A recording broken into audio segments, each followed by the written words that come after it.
आज हम science and take में, जो कि पेपर नंबर 3 आपके जनरल स्टडीज का पार्ट है, हम उसमें एक काफ़ी चर्चित टॉपिक जिसका नाम है प्लाज्मा थेरेपी, उसके बारे में चर्चा करेंगे। प्लाज्मा थेरेपी आपने हाल ही में सुना होगा, आईसीएमआर का नाम सुना होगा, Indian council of medical research, और उसके द्वारा दी गई स्वीकृति जो कि केरला में सबसे पहली बार कोरोना वायरस से ग्रसित जितने भी पेशेंट हैं उनको सही करने के लिए इस थेरेपी का इस्तेमाल किया गया। फिलहाल अभी भारतवर्ष में इसमें कई जगहों पर इस पर ट्रायल चल रहे हैं। और प्लाज्मा थेरेपी का इस्तेमाल ऐसा नहीं कि हम सिर्फ और सिर्फ पहली बार कर रहे हैं या इसका नाम पहली बार आ रहा है। इस प्लाज्मा थेरेपी का जो इतिहास है वो काफ़ी पुराना है। आपने 1918 में 1918 से 1920 में पहली बार आपने एक काफ़ी बड़े पैमाने पे, जिसको आप कह सकते हो कि पैंडेमिक जो वर्ड हम आज इस्तेमाल करते हैं, 1918 में ये वर्ड बहुत पहले इस्तेमाल हुआ था, क्योंकि 1918 से 1920 में स्पेनिश फ्लू नामक एक बीमारी फैली थी जिसमें कई लोगों की काफ़ी बड़े मात्रा में मृत्यु दर देखी गई थी। फिर उसके बाद अगर हम हाल फिलहाल की बात करें तो 2014 से 2015 में अफ्रीकन कॉन्टिनेंट में आपने एक वायरस का, एक विषाणु का नाम सुना होगा जिसका नाम था इबोला वायरस। इबोला वायरस के दौरान भी जो पेशेंट इससे ग्रसित हुए थे उनको सही करने के लिए, उनके अंदर एंटीबॉडी बनाने के लिए, प्रतिरक्षी बनाने के लिए भी प्लाज्मा थेरेपी का इस्तेमाल किया गया था। अब प्लाज्मा थेरेपी को समझने के लिए आपको इस टॉपिक में, प्लाज्मा थेरेपी की अगर हम बात करें, तो इसके साथ साथ आपको कुछ को रिलेटेड वर्ड और कीवर्ड भी समझने होंगे जो कि आपके पेपर के लिए काफ़ी इंपॉर्टेंट है और करंट अफेयर से भी रिलेटेड है। प्लाज्मा थेरेपी में जो सबसे इंपॉर्टेंट चीज़ आपको पहली जाननी पड़ेगी वो है कि एंटीबॉडीज क्या होते हैं। हिंदी में अगर हम एंटीबॉडीज को लिखें तो एंटीबॉडीज को हम बोलते हैं प्रतिरक्षी क्या होते हैं। आप अगर एंटीबॉडीज की बात करेंगे तो दूसरा जो टर्म है जो हमको जानने की काफी जरूरत है वो है एंटीजन क्या होते हैं। एंटीजन है जिन्हें हम बोलते हैं प्रतिजन।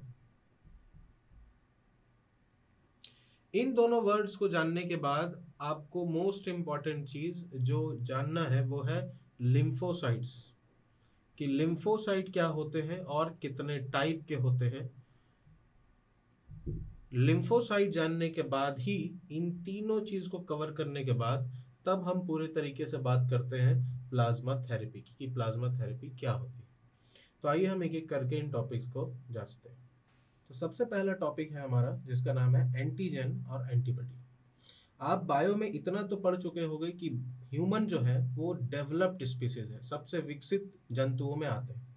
और इसके कारण हमारे बॉडी के अंदर जो कोशिका है, जो सेल है, इसको जब हम फर्स्ट चैप्टर में, जिसे हम बोलते हैं साइटोलॉजी, जहां हम इसका अध्ययन करते हैं, तो हमारे बॉडी में यूकैरियोटिक नामक कोशिकाएं होती हैं। यूकैरियोटिक सेल जितने भी हैं, जब भी हम बात करते हैं कि कोई भी व्यक्ति, जस्ट सपोज करिए एक्स, अगर वो बीमार होता है तो ऐसे कंडीशन में क्या है कि उसकी बॉडी उस बीमारी से लड़के, और बॉडी जो है वो धीरे धीरे उस बीमारी में जितने भी आपके बॉडी में बैक्टीरिया, वायरस, जीवाणु, विषाणु जो इंटर करते हैं उनको धीरे धीरे करके खत्म कर देती है। तो ये प्रक्रिया होती कैसी है, तो ये दो चीजों पर निर्भर करती है।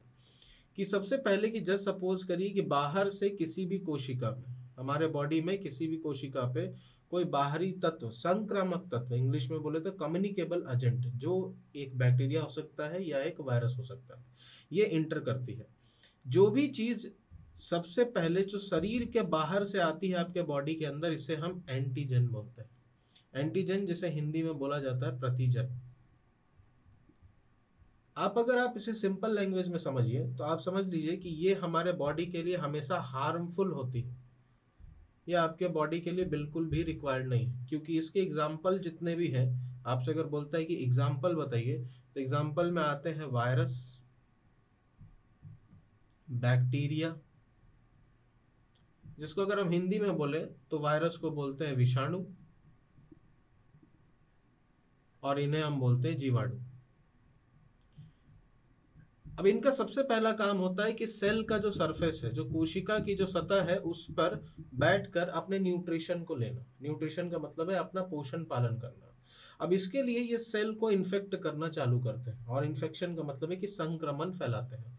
अब आपको पता है कि हमारे बॉडी में सिर्फ एक सेल नहीं है, हमारे बॉडी में मिलियंस ऑफ सेल है, कई कई अरब कोशिकाएं हैं। तो एक सेल अगर इन्फेक्ट होगा तो इनसे रिलेटेड जितनी भी कोशिकाएं हैं आसपास, जितनी भी, वो सब इन्फेक्ट होना चालू होती है, और फिर तब बॉडी रिप्लाई करना शुरू कर देती है। और इसी रिप्लाई को, जिसमें बॉडी इन एंटीजन पर अटैक करती है और एंटीजन को खत्म करना शुरू करती है, इस मैकेनिज्म को बोला जाता है इम्यून सिस्टम। हिंदी में बोलते हैं प्रतिरक्षा प्रणाली। लेकिन प्रतिरक्षा प्रणाली तब तक काम नहीं करेगी जब तक आपके बॉडी में इस केमिकल या इस रसायन का स्त्रावन नहीं हो, इस रसायन का स्त्रावन नहीं हो या प्रोडक्शन नहीं हो, जिसको हम बोलते हैं एंटीबॉडी, या हिंदी में बोलते हैं प्रतिरक्षी। आप बोल सकते हो कि ये जहां हार्मफुल है, वहीं ये आपके बॉडी के लिए बहुत यूजफुल है।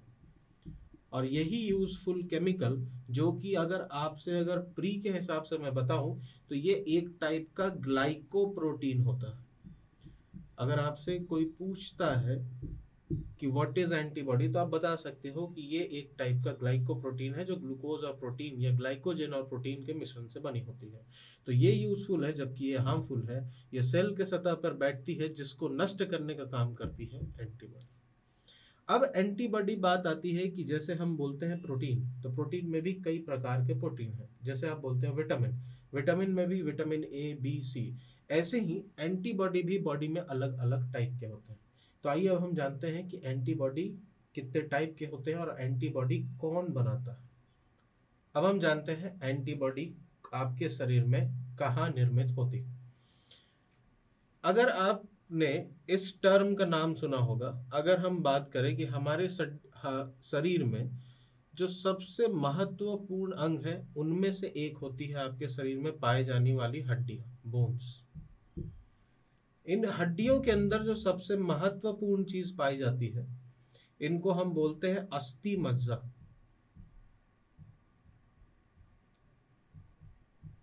अस्थि मज्जा, जिसे इंग्लिश में आप बोन मैरो के नाम से जानते हो। आपने इतना जरूर पढ़ा होगा कि अस्थि मज्जा या बोन मैरो ही वो पदार्थ है जहां से आपके बॉडी में कुछ बहुत महत्वपूर्ण कोशिकाएं, बहुत इंपॉर्टेंट सेल, उनका निर्माण होता है। जैसे कि सबसे महत्वपूर्ण सेल आरबीसी, जिसके बगैर हम जिंदा नहीं रह सकते, क्योंकि यही आपके शरीर के सभी अंगों तक ऑक्सीजन पहुंचाने का काम करती है। दूसरा, कि आप बीमारियों से लड़ पा रहे हो, उसका कारण क्या है? डब्ल्यूबीसी, लाल रक्त कोशिकाएं, रेड ब्लड सेल्स, और डब्ल्यूबीसी, श्वेत रक्त कोशिकाएं। हम आरबीसी के बारे में चर्चा नहीं करेंगे इस वीडियो में, हम चर्चा करेंगे डब्ल्यूबीसी के बारे में।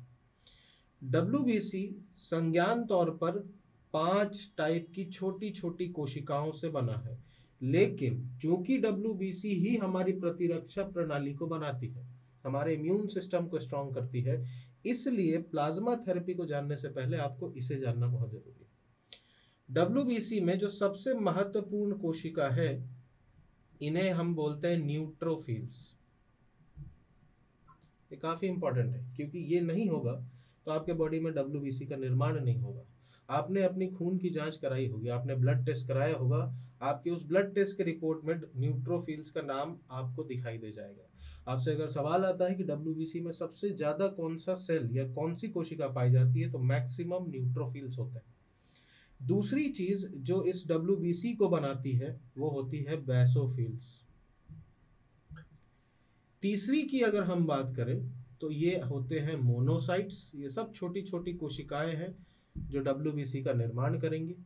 और चौथी की अगर हम बात करें, जिस पे हमें चर्चा करना है, यही होते हैं लिम्फोसाइट्स।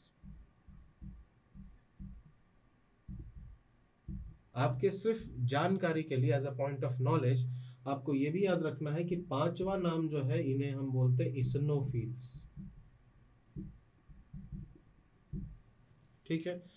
अब अगर हम बात करें न्यूट्रोफिल, बेसोफिल, मोनोसाइट्स, लिम्फोसाइट्स और इसनोफिल, आपको ये नाम तो बिल्कुल याद रखने हैं, पांचों के पांचों। पर हम जिस टॉपिक पर आज चर्चा कर रहे हैं वो है लिम्फोसाइट। यही लिम्फोसाइट, अभी जो मैंने आपको बताया था एंटीबॉडी, बिना एंटीबॉडी के आपके शरीर जो है वो एंटीजन से नहीं लड़ सकती, तो ये एंटीबॉडी या प्रतिरक्षी बनाने का काम लिम्फोसाइट करती है। आपकी डब्ल्यूबीसी किसी भी वायरस से या किसी भी बैक्टीरिया से, जीवाणु से या विषाणु से लड़ पाती है, क्योंकि उसका प्रमुख कारण होता है लिम्फोसाइट। अब लिम्फोसाइट कितने टाइप के होते हैं वो जानिए कि लिम्फोसाइट के मुख्यतः दो प्रकार हैं। एक होता है जिसे हम बोलते हैं टी लिम्फोसाइट, ये सबसे फेमस है, आपको अपने सिलेबस की किताबों में और कई जगह पे ये नाम सुनने को मिल जाएगा। और दूसरा होता है बी लिम्फोसाइट। इनमें बेसिक फर्क समझ लीजिए, क्योंकि दोनों का काम बीमारियों से लड़ना ही है, पर एक बेसिक फर्क ये है कि बी लिम्फोसाइट वो कोशिकाएं होती हैं जो शरीर को एक्टिव करती है। किस सेंस में?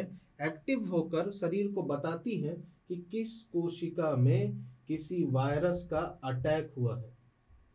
अगर किसी कोशिका में किसी वायरस या बैक्टीरिया का अटैक होता है तो बी लिम्फोसाइट शरीर को एक्टिव करती है, और यही टी लिम्फोसाइट कोशिकाओं को सिग्नल भेजती है, और इसके बाद टी लिम्फोसाइट जाकर इन वायरस को और इन बैक्टीरिया को धीरे धीरे करके टर्मिनेट करते हैं, धीरे धीरे करके नष्ट करते हैं। तो ये तो बहुत बेसिक सा फर्क है बी लिम्फोसाइट और टी लिम्फोसाइट में।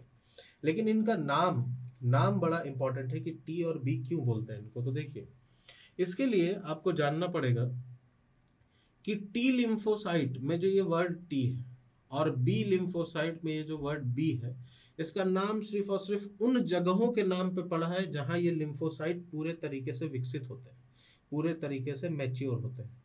लिम्फोसाइट अपने विकास के लिए दो जगहों को चुनते हैं। जो लिम्फोसाइट हड्डियों में ही रह जाते हैं, क्योंकि लिम्फोसाइट किसके अंदर है? डब्ल्यूबीसी के। डब्ल्यूबीसी है बोन मैरो में, और बोन मैरो है बोन के अंदर। तो जो लिम्फोसाइट बोन में ही रह जाते हैं और यहीं पे अपनी कोशिका का आकार बढ़ाते हैं, यहीं पे अपना सेल का डेवलपमेंट करते हैं, तो बोन के कारण, इस बी वर्ड के कारण इस लिम्फोसाइट को बोलते हैं बी लिम्फोसाइट। आपको याद रखना है, बी लिम्फोसाइट एक्टिव करती है, किसी भी बीमारी को लड़ने के लिए पहला सिग्नल देती है। जबकि टी लिम्फोसाइट उन लिम्फोसाइट को बोलते हैं जो हमारे हृदय के पास लेफ्ट साइड में एक ग्रंथि है, एक ग्लैंड है, जिसे हम बोलते हैं थाइमस ग्रंथि, थाइमस ग्लैंड। तो जो लिम्फोसाइट अपने विकास के लिए थाइमस ग्रंथि को चुनती है, उस टी के कारण इन लिम्फोसाइट को हम बोलते हैं टी लिम्फोसाइट। अब बात आती है कि हमारे सिलेबस से इसका क्या रिलेशन है। तो सिलेबस से आपका रिलेशन इसलिए है क्योंकि जब आप एड्स में उपचार की बात करते हो, जब आप एड्स में ट्रीटमेंट की बात करते हो, एआरटी ट्रीटमेंट जिसको हम बोलते हैं एंटी रेट्रोवायरल ट्रीटमेंट, इन सभी उपचार में हम अपने शरीर में टी लिम्फोसाइट को ही एक्टिव करते हैं। और यूपीएससी के पॉइंट ऑफ व्यू से ये काफी इंपॉर्टेंट है, बहुत इंपॉर्टेंट हो जाता है कि आप सभी प्रकार के लिम्फोसाइट को जानें। अब प्लाज्मा थेरेपी में अब तीसरी चीज आपको जाननी है कि प्लाज्मा क्या होता है। तो आइए अब हम तीसरी चीज जानते हैं, व्हाट इज प्लाज्मा।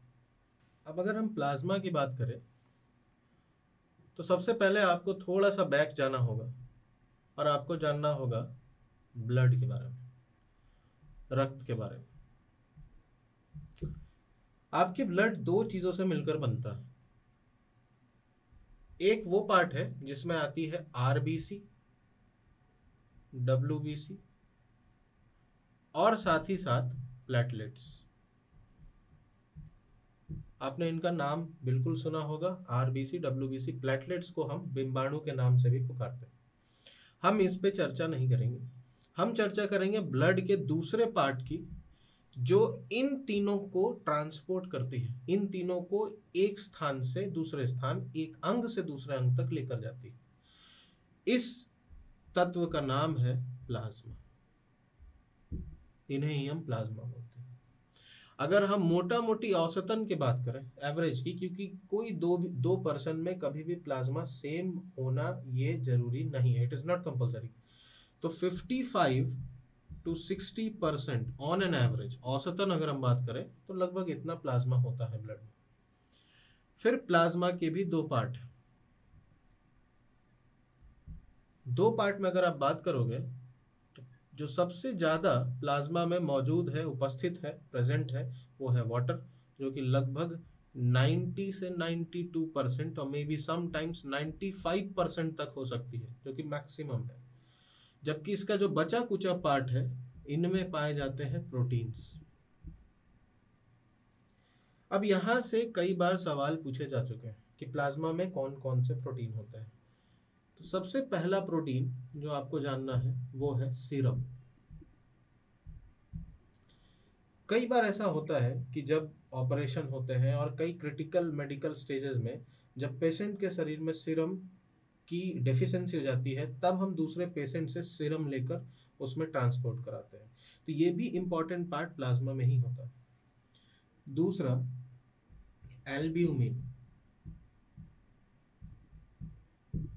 एल्ब्यूमिन वो इम्पॉर्टेंट प्रोटीन है जो आपके रक्त को, आपके ब्लड को कभी भी वाटर के जैसा थिन कंसिस्टेंसी का नहीं होने देती है, उसे हमेशा उसके नेचुरल फॉर्म में बनाए रखती है। तो एल्ब्यूमिन भी काफ़ी इंपॉर्टेंट प्रोटीन है। तीसरी अगर हम बात करें तो तीसरी प्रोटीन कहलाती है ग्लोब्यूलिन्स, और यही वो इम्पॉर्टेंट प्रोटीन है जो ट्रिगर करती है आपके बॉडी में, एक ट्रिगर मैकेनिज्म चालू करती है जो आपके बॉडी में एंटीबॉडी बनाने की शुरुआत करती है। तो प्लाज्मा यही पार्ट है जिसमें ग्लोब्यूलिन होगा, और ग्लोब्यूलिन का जो कनेक्शन है वो मैं अगर आपको बताऊं कि प्लाज्मा थेरेपी से कैसे जुड़ा है, तो ग्लोब्यूलिन का कनेक्शन इम्यूनोग्लोबिन से है। इम्यूनोग्लोबिन कुछ और नहीं, इम्यूनोग्लोबिन एंटीबॉडीज जिस सेल से क्रिएट होते हैं, प्रतिरक्षी जिस सेल से बनते हैं, अगर हम मोटा मोटी बात करें तो WBC इनका निर्माण करता है। और ये जो WBC है, इन्हीं को दूसरे शब्द में इम्यूनोग्लोबिन्स के नाम से भी जाना जाता है, इन्हीं के पार्ट में ही आते हैं। ग्रैन्युलोसाइट, इम्यूनोग्लोबिन, ये सब WBC के पार्ट में ही आते हैं, इन्हीं में कैटेगराइज किया गया है। तो WBC में इम्यूनोग्लोबिन और इम्यूनोग्लोबिन में से ग्लोब्यूलिन, और ये किस्में प्लाज्मा में। इसीलिए हम जब भी कोई पेशेंट अगर जिसे कोरोना वायरस से अगर लड़ना है, तो हम एंटीबॉडीज के लिए किसी शरीर से प्लाज्मा निकालकर दूसरे पेशेंट के शरीर में डालते हैं। अब कुछ की फैक्ट के बारे में जानिए कि अगर हम प्लाज्मा थेरेपी की अगर बात करें तो ये सिंपल प्लाज्मा का ही इस्तेमाल हो रहा है इसमें, लेकिन कुछ की टर्म्स हैं जो प्लाज्मा थेरेपी में बार बार इस्तेमाल होता है। सबसे पहला है कि कितना प्लाज्मा लिया जाता है और किस पर्सन से किस पर्सन में लिया जा सकता है। तो सबसे पहली चीज है कि दो पर्सन है, एक एक्स है और एक वाई। सपोज करिए ये पर्सन वो है जो कोरोना वायरस से खुद ठीक हो चुका है, और ये पर्सन वो है जो अभी भी कोरोना वायरस की चपेट में है, जो अभी भी कोरोना वायरस से लड़ रहा है। इसके शरीर में लगभग 10 से 14 दिन में, 10 to 14 डेज, ये आपको बिल्कुल याद रखना है, 10 से 14 दिन में इसके शरीर में एंटीबॉडीज खुद बन जाते हैं, खुद ब खुद प्रतिरक्षी का निर्माण हो जाता है। और फिर लगभग 20 से 24 दिन या 20 से 28 दिन के अंदर अंदर टेस्ट करके इसके शरीर के प्लाज्मा को हम इस व्यक्ति के शरीर के प्लाज्मा में डाल देते हैं। कितना प्लाज्मा डालते हैं तो आप याद रखिए, ICMR के हिसाब से अभी 200 ml to 250 ml प्लाज्मा हम इस पेशेंट के शरीर में डाल रहे हैं। नेक्स्ट इसमें जो टर्म का इस्तेमाल होता है कि प्लाज्मा थेरेपी में, प्लाज्मा में आपसे एक वर्ड पूछेगा कि प्लाज्मा का एक टाइप है FFP। FFP क्या होता है? तो FFP का फुल फॉर्म होता है, F का मतलब है फ्रेश, दूसरे F का मतलब है फ्रोजन, फ्रेश फ्रोजन प्लाज्मा। ये वो प्लाज्मा है जिसे 24 से 48 घंटे के अंदर अंदर, 24 to 48 आवर्स के अंदर अंदर जिसका इस्तेमाल तुरंत कर लिया जाता है। अब प्लाज्मा थेरेपी पे एक बात आती है कि चूंकि प्लाज्मा ब्लड का पार्ट है, तो हम प्लाज्मा को ब्लड से अलग करते कैसे, हम प्लाज्मा को ब्लड से अलग निकालते कैसे? तो इसका इस्तेमाल बेसिकली फिजिक्स के एक सिद्धांत पर टिका हुआ है। अगर हम उस सिद्धांत की बात करें तो ये टर्म आपने सुना होगा, इंग्लिश में बोलते हैं सेंट्रीफ्यूगेशन, और हिंदी में से बोला जाता है अपकेंद्र।